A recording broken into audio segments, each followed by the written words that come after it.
ဘုရားရှင်ကျောင်းသင်္ကန်းတကားကိုဆွဲဖွင့်လိုက်ချိန်မှာအချိန်မတော်ကြီးရောက်ချလာတဲ့ဧည့်သည်တော်ကြီးဒေဝရတ်ကိုမြင်လိုက်ရပါတယ်ဒေဝရတ်ဓာကြီးကိုဆွဲထုတ်ကခုတ်ပဲခုတ်တော်မလို့ထိုးပဲထိုးတော်မလို့နဲ့ဟန်ရေးပြနေခဲ့ပြီးတော့ဘုရားရှင်ကမေတ္တာတက်ပြေးသွားတဲ့အပြုံးမျိုးနဲ့အေးချမ်းစွာပဲဆက်ရှိနေခဲ့ပါတယ်တန်ကြာတော့မှဒေဝရတ်သူ့ရဲ့တအိမ်ကိုလွတ်ချလိုက်ပြီးတော့ဘုရားရှင်ရှိဒူးထောက်ကကျွန်ုပ်ဒီသူရဲကောင်းစစ်တီတော်တို့ရဲ့တောင်းများအားလုံးကိုစွန့်ပယ်ပါတယ်ဆိုပြီးတော့လက်ထဲကဓာကိုဘုရားရှင်ရဲ့ခြေတော်ရင်းမှာချထားလိုက်ပါတယ်ပြီးတော့မှကျွန်ုပ်အင်းကိုအတိအမှတ်ပြုပါတယ်ဘယ်လိုပဲဖြစ်ဖြစ်ကျွန်ုပ်ဟာမာန်မာနတွေပြည့်နှံနေကြတာကြောင့်တင်းရဲ့တရားတော်များကိုနားမလည်ခဲ့ပါကျွန်ုပ်ဟာတင်းကိုအမြဲအနိုင်လိုချင်ခဲ့တယ်အမြဲတမ်းလည်းရှော့တွက်ခဲ့မိဒါပေမဲ့အခုတော့ကျွန်ုပ်လက်ခံလိုက်ပါပြီကျွန်ုပ်အရန်မှာပြီးအရန်ကိုအတွေးတိမ်ခဲ့တယ်တိတ်တထားဒီအချိန်မှာလည်းကျွန်ုပ်တင်းကိုရှုံးနေခဲ့ပြန်ပြီလို့ဆိုလိုက်ပါတယ်ဘုရားရှင်ကဒေဝရတ်ဟာစိတ်ရင်းမှန်တဲ့ဒီညကိုရောက်လာနိုင်မှတော့အနိုင်ရှုံးနေပြောနေကြမလို့တော့ကြောင်းကိုမိန့်လိုက်ပါတယ်ဒေဝရတ်ကအခုချိန်မှာအရန်ပင်ပန်းနေတယ်လို့ခံစားနေရကြောင်းနဲ့ပြုတ်ခဲ့မှုတဲ့အမားတွေအားလုံးခွင့်လွှတ်ပေးပါလို့ဆိုကငိုယိုတောင်းပန်နေခဲ့ပါတယ်ဘုရားရှင်ကဒေဝရတ်ရဲ့မျက်ရည်တွေကိုတုပ်ပေးပြီးတော့အရေးကြီးတာကဒီပင်ပန်းမှုတွေကနေလွတ်မြောက်လို့တဲ့စန္ဒတာဖြစ်ပြီးအဲ့ဒီစန္ဒကပဲငြိမ်းအေးရာစီကိုပို့ဆောင်ပေးလိုက်မယ်လို့မိန့်လိုက်ပါတယ်ဒေဝရတ်ကကျွန်တော်တို့အတ္တကြီးမားသူတယောက်ဟာငြိမ်းအေးရာကိုရောက်နိုင်ပါမလားလို့မေးတဲ့အခါမှာဘုရားရှင်ကဒါတွေအားလုံးကမိမိရဲ့အမြင်ပေါ်မှာပဲမူတည်တာဖြစ်ပြီးတော့ဘယ်သူတဦးတယောက်မှဝင်ဆုံးဖြတ်ပေးလို့မရကြောင်းမိန့်တော်မူပါတယ်ဒီခါမှာဒေဝရတ်လည်းရှင်ဗုဒ္ဓကျွန်တော်ရဲ့အမှားများအားလုံးခွင့်လို့ပြီးတင့်ရဲ့လမ်းစဉ်တိုင်းကြင်ကြံကိုပြုပါဆိုပြီးတော့တောင်းဆိုလိုက်ပြီး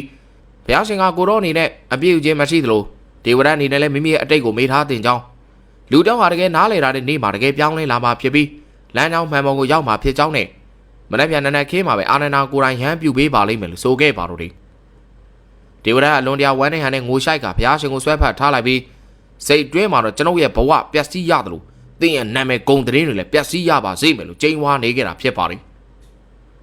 ဝေသာလီရဲ့အလားပြေမာကြီးအမ်ဘာပါလီကတော့တိုင်းပြည်အတွက်အချစ်ကိုစရိရမလားအချစ်အတွက်ပဲတိုင်းပြည်ကိုဆုံးခွာရမလားဝေခွဲမြဖြစ်နေခဲ့ပါတယ်တားပြည်သူရဲ့ရှေးကိုတွေးပြီးတော့အစာတသက်ကိုလက်ဆက်ခဲ့ရင်တော့တစ်ချိန်မှာတားပြည်သူဂျီဘက်ကမာကရတိုင်းရဲ့ထီနန်းဆက်ခံသူဖြစ်လာလိမ့်မယ်လို့ဆိုနေခဲ့ပါတယ်အစီကံမျိုးသားကဂျီဘက်ဟာလည်းတီးတက်နေတဲ့အရွယ်ကိုရောက်နေဖြစ်တာကြောင့်အစာတသက်ကိုဖခင်မြစ်လက်ခံနိုင်မှာမဟုတ်သလိုမာကရရဲ့ထီနန်းကိုလည်းဆက်ခံခြင်းသလားဒါမှမဟုတ်ဗုဒ္ဓရဲ့လမ်းစဉ်ကိုပဲရှောက်လန်းခြင်းနေသလားမသိနိုင်ဘူးလို့အကြံပေးခဲ့ပါတယ်အမ်ဘာပါလီကလည်းဒီအတွက်ပဲသူမှလည်းဆုံးဖြတ်ခတ်နေတာကြောင့်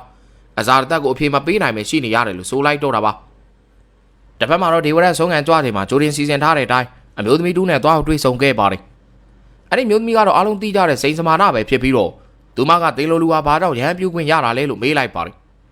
ဒေဝရတ်ကလောကမှာတနာကျင်တာတဲ့သူတွေကသူတို့ရဲ့ဒုက္ခကိုလက်ရက်ခေါ်တတ်တယ်ဘယ်လိုဖြစ်ဖြစ်အင်းစီမှာကျွန်တော်ရဲ့ဂျေဇူးကျွေးတင်နေအောင်မှတ်မိသေးတယ်မဟုတ်လားအခုအဲ့ဒီကျွေးကိုပြန်ဆက်စေခြင်းလဲလို့ဆိုလိုက်ပါတယ်စိန်စမာနာကတင်းရဲ့ဂျေဇူးကျွေးကိုဘယ်မေးပါမလဲကျွန်တော်ပြန်ဆက်ပေးပါမယ်လို့ဆိုခဲ့တာပါဒေဝရတ်ရဲ့ဂျေဇူးကျွေးဆိုတာကတော့စိန်စမာနာသူ့ကိုယ်သူအဆုံးစီမဲ့အချိန်မှာဒေဝရတ်ကအသက်ကယ်ခဲ့ဘူးတာဖြစ်ပါတယ်စိန်စမာနာရဲ့ခင်မောကဘုရားရှင်ရဲ့အဆုံးအမကိုတတ်ဝင်ယုံကြည်ခဲ့ရက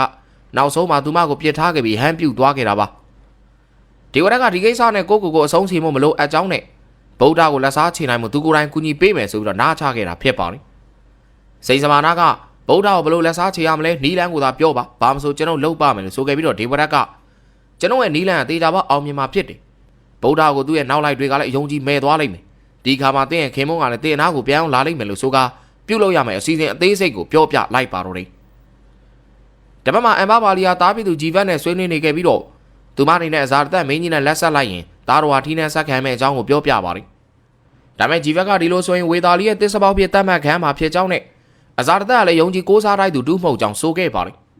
မေတော်ဖြစ်သူကသားတော်ရဲ့နာဂတ်ကိုလှပစေခြင်းကြောင်းပြောပေမဲ့ဂျီဗတ်ကမသေးကြတဲ့နာဂတ်တွေပြစ်ဆုပ်ပန်းကိုမစရီးပါနဲ့လို့ဆိုခဲ့တာပါဂျီဗတ်ကသူ့အနေနဲ့အမြဲတမ်းတိုင်းပီယာရီနဲ့ဆိုရင်ပူပန်နေရတဲ့ဘရင်တစ်ပါးမဖြစ်လို့ကြောင်းနဲ့ဗုဒ္ဓရဲ့လမ်းစဉ်ကိုလိုက်ပြီးတော့လွတ်မြောက်ရာလမ်းကိုပဲကြင်ကြံအားထုတ်ခြင်းကြောင်းပြောခဲ့ပါတယ်တန်တရားကလွတ်မြောက်ကြောင်းကိုပဲကြင်ကြံခြင်းတာကြောင့်ယဟန်ပြုခွင့်ပေးဖို့တောင်းခံတဲ့အခါမှာမေတော်ဖြစ်သူလည်းဝမ်းမြောက်ဝမ်းသာနဲ့ပဲခွင့်ပြုပေးခဲ့ပါတော့တယ်ဘုရားရှင်ခန္ဓာညာရောက်ဒိဋ္ဌိပြောက်စေဖို့တရားရည်အများကြီးကိုတိုက်ကျွေးနေစမှာစိန်စမာနာရောက်လာခဲ့ပါတယ်စိန်စမာနာတရားပွဲပြီးတဲ့ဒီဆောင်းဆိုင်နေခဲ့ပြီးတော့ဘုရားရှင်တရားဟောကြားပြီးတဲ့နောက်ယဟန်များလူစုခွဲသွားချိန်မှာဘုရားရှင်နောက်ချင်းကပ်ကဂျာပန်တချို့ကိုကတ်လှူလိုက်ပါတယ်ဒီမြင်ကွင်းကိုဒေဝရတ်ကခက်လန်းလန်းကကြည့်နေခဲ့ပြီးတော့အနီးနားကယဟန်တွေကိုလည်းဘုရားရှင်နဲ့စိန်စမာနာကိုအမြင်မျိုးဖြစ်အောင်မတိမသားနဲ့သွေးထိုးစကားတွေဆိုနေခဲ့ပါတယ်ဒေဝရတ်ရဟန်းပြုသွားကြောင်းသိရတဲ့ခါမှာအဇာတသက်ကကျွန်တော်ဒေဝရတ်အကြောင်းကောင်းကောင်းသိတယ်သူမှတိမ်ငယ်စိတ်တွေရှိတယ်သူကိုယ်သူနှိမ့်ကြသူလို့အမျက်ခံစားနေရတာတိတ်ထပိုင်ဆိုင်သမျှအရာအားလုံးလည်းလိုချင်နေတဲ့သူပဲလို့ဆိုလိုက်ပါတယ်